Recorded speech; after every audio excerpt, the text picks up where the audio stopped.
తొందరగా తినమ్మా.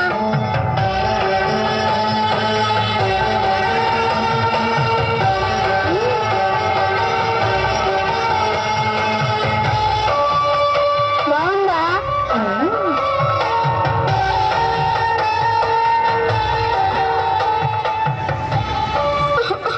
పొలమారిందా ఇవ్వ తలుచుకొని ఉంటాడు. నేను దిష్టి తీస్తాను.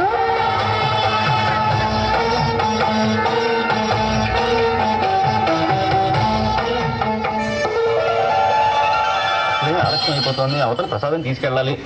ప్రసాదం ఏంట్రా? దుర్గమ్మ తినేసింది. విగ్రహం ప్రసాదం తింటమేంట్రా? నిజంగానే అరిగించింది. నువ్వు తినేసి అమ్మవారి మీదకి నెట్టేస్తున్నావా? ఏంటమ్మా అలా నవ్వుతూ చూస్తున్నావు? కొడుతుంటే తిన్నానని చెప్పు. బొమ్మలేంట్రా సాక్ష్యానికి పిలుస్తున్నావు? మాట్లాడవా? తిన్నానని చెప్పు. నేను తినేసా అంటున్నారు. నువ్వు తిన్నావని చెప్పు. చెప్పకపోతే నేను వేళ మానేసి జంజం తీసేస్తాను. చెప్పు.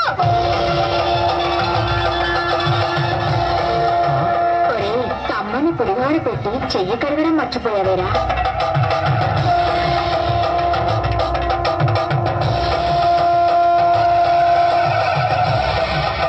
క్షమించమ్మా కనక దుర్గమ్మ తల్లి.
కాళ్ళు చేతులు కదలని ఓ అభాక్షురాలు దుర్గాష్టమి రోజున అమ్మ నుండి అడ్డపడిపోవాలని ఆలయానికి వచ్చింది.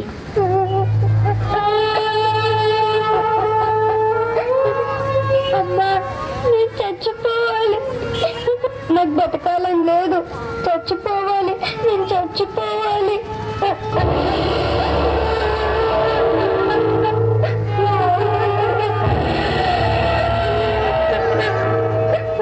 ఎందుకు బంగారు చనిపోవాలనుకుంటున్నావు? నాకు పుట్టుకతోనే కాళ్ళు చేతులు అవిటివైపోయాయి.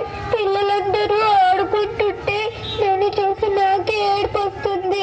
రాత్రి కలలో ఓ స్వామి కనపడి నువ్వు కనక దుర్గమ్మకి నీ చేతులతో పసుపు కుంకుమలతో అభిషేకం చేస్తే నీ కాళ్ళు చేతులు వస్తాయని చెప్పాడు. రెండు చేతులు కదలని దాన్ని నా చేతులతో నీకు అభిషేకం ఎలా చేయను?